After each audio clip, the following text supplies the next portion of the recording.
Okay, good morning, ladies and gentlemen. Joy Stephen here once again.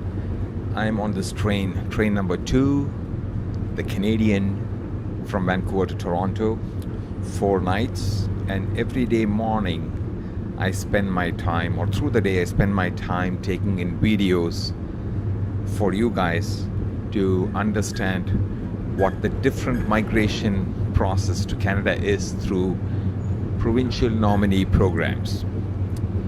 On this train, we pass through 4 provinces, 3 time zones, and about 4,500 kilometers. This train is not built for speed, but it's built for comfort. Okay, so this place here is where I typically work from. And if you can see the stairs going up, that goes to the observation deck on the roof of the train. And when I keep my camera there, you can see the Canadian landscape. Today, I'm going to talk about some PNP options.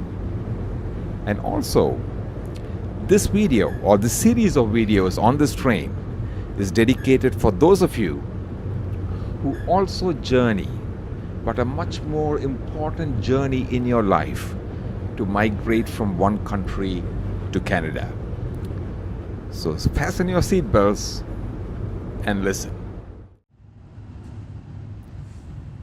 Nova Scotia PNP Express Entry Stream in Demand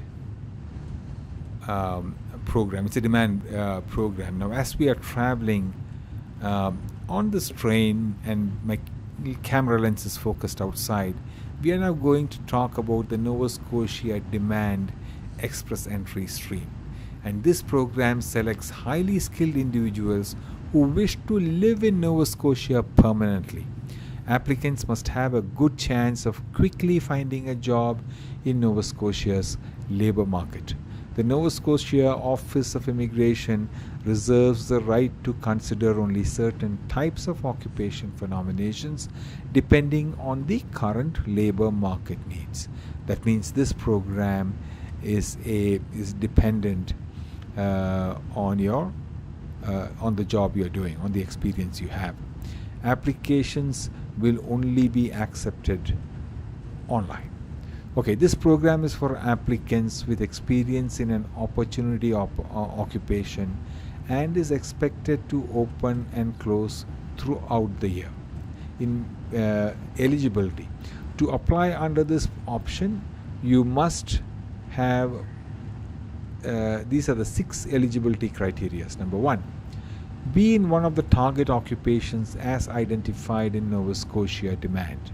Number 2, you must have an active express entry profile. Number 3, you must have at least 1 year experience in the demand occupations which are listed.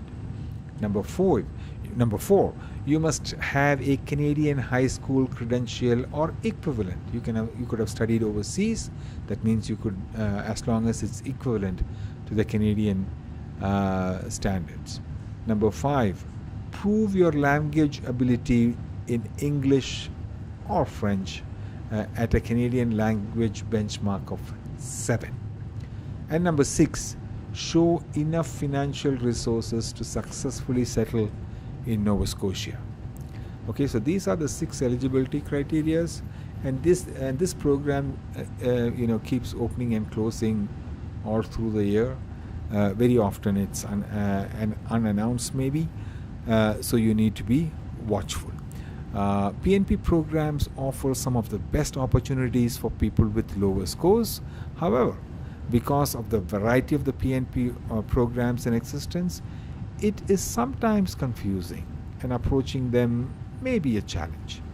If you are seeking help in approaching PNPs, the best option is for you to partner with a Canadian immigration firm so that the PNP approaches are better managed.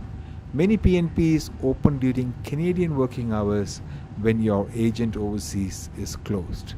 The Student Herald has compiled a series of around 14 PNP options, and some of them have taken in people with CRS scores as low as the low 300s. For more information about this Nova Scotia PNP option and other Nova Scotia PNP options, please visit www.thestudentherald.com/ns. For assistance, please contact your local Student Herald approved immigration firm in your city. There are several PNP programs, and their selection requirements are a lot below the Federal Express Entry CRS scores. Good luck to you, and welcome to Atlantic Canada.